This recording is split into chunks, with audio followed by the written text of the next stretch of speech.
In today's video, I'm going to teach you how to create a new list view in Salesforce Lightning. A list view is a focused slice of your records, like contacts, accounts, or any other object, so you can quickly see just the data that matters to you. Whether you're tracking your top prospects or monitoring recently created accounts, a custom list view helps you stay organized and efficient. Start by opening the type of data you want to work with.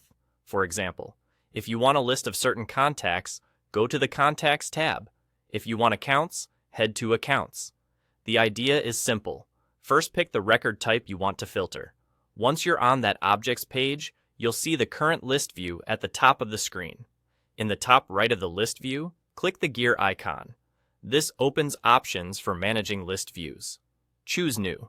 This tells Salesforce you want to create a fresh list view from scratch. You'll be prompted to enter a list name and a list AP name.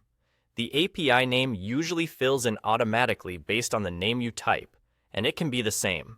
Use a clear, descriptive name so you and your teammates immediately understand what the list is about.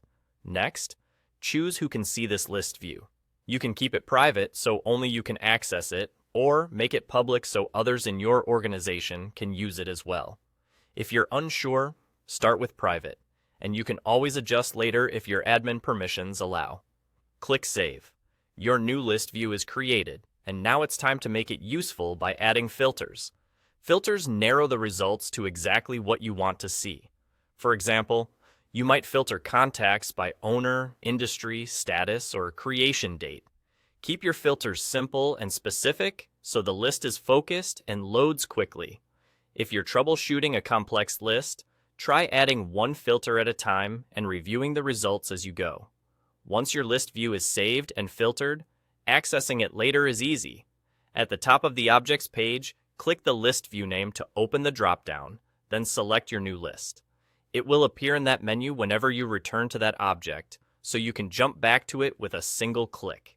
And that's all there is to it. You picked the data type, opened the gear menu, created a new list, named it, set visibility, saved, and applied filters.